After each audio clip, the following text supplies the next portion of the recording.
have more starts, and I bought them from a local feed and farm supply store. Chances are, if you live in the country or a rural area, you might have a local feed and farm supply store. You can call ahead and ask them if they have starts. So the first starts today I'm going to show you, these are red oak leaf lettuces. They will be between the collard greens and the broccoli. So I'm going to use some soil mix from the big box store so it can have pretty good drainage on this row. And I'm going to pot it up in the ground and give it a good watering. I might use a very diluted liquid organic fertilizer. Well, I already had planted some little lettuces in this row.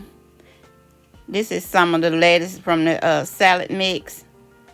The little loose leaf lettuce I've already planted here. And this is going to be my lettuce area. Everybody needs lettuce to go with tomatoes. Then you see a couple of beets that came up. They're direct seeded. And the other stuff you see is only grass. I got to clear that out.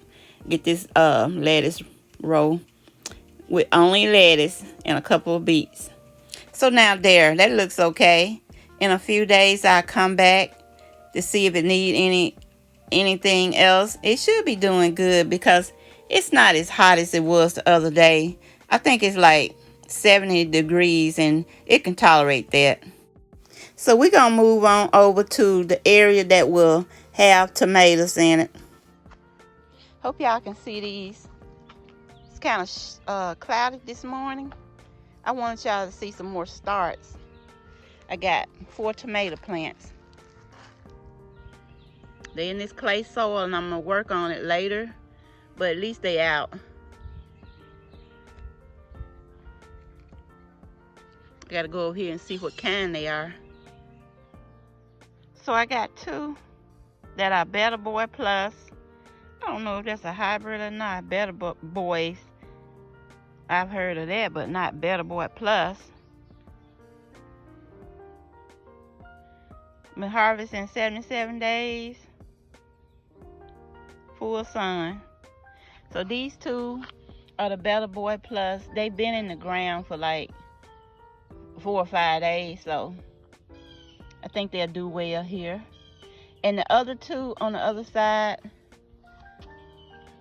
they're kind of smaller. These are Mountain Fresh tomatoes. Never heard of that name, but nevertheless, they're doing good. We're in the ground doing pretty good. Even in this clay soil. But I got some big box potting soil in the holes that I dug. So maybe that'll help the roots. And I'm going to work on this soil. The main thing is to get this stuff in the ground while I can, because we're expecting some more bad weather. And hopefully they can capitalize on all this rain. I do put all-purpose fertilizer and some eggshells down in the hole with the tomatoes whenever I plant them. I got some tomatoes that's coming from the patio table that I'm hardening off. They will be added on to this area next, probably in a few days. So we can move to my little raised bed area over here. Now directly around this corner, I have starts in this little raised bed. These are okra starts. Now, okra is a hit or miss with me at times. It started off good and then it has some issues, look like. And then after a good rain, it'll start getting better. And you will notice I have put some eggshells down with the okra. That helps set fruits and flowers. And the same goes for the okra. You add a little slow release organic fertilizer to the holes when you plant them, and some good draining soil. So most of the time I use a little perlite with the soil, mix it up real good. Now if you look closely at this tag, it just says okra. I don't know what kind it is. Your guess is good as mine. It's just saying okra, not Clemson, Spineless, or any other brand, just okra. So I'm just gonna have to accept that. So I put a couple of little water bottle domes in here with the okra. I don't know if it's going to help or not, but we're going to give it a shot.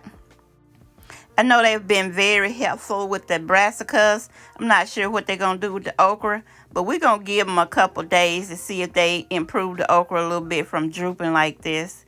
If not, I just take it off and just keep watering so the soil can pack down a little bit around them, and maybe the okra will catch hold to the soil and improve. Now in this next bed, we got the same thing. We got a few okra plants and we got a couple of bell peppers. And the okra that I overwintered, I think I got a couple that may do well in this area if I can get them to live, because I think I brought them out a little too early and I forgot to put them back inside because it had got like in the 30s one night.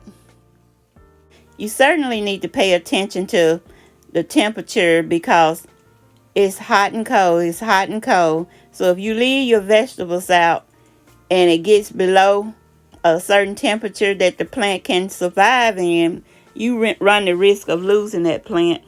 Now in this last little raised bed, we have more peppers planted from starts.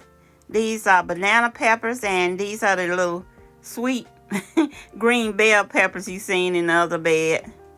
They look like they got flowers on them, and I need to pinch those off because I want my peppers just to concentrate on growing right now. They're not big enough, I think, to have peppers on them so far. So we're going to pinch that off.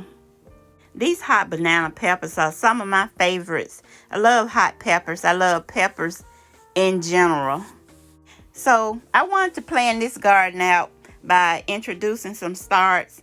I wanted to garden with a purpose this year. Not taking on too much, but just buying things to start my garden off with what I would normally buy from the grocery store. So I think about what I would like for breakfast, lunch, and dinner.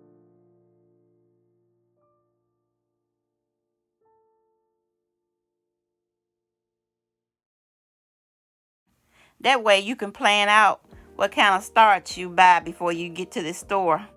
So I'm going to end this video now, but I would like to invite you back because this garden is doing pretty good this year, and I want you to continue to see what else is in store. We got a lot. I mean a lot. So I am inviting you to ride this journey right beside me.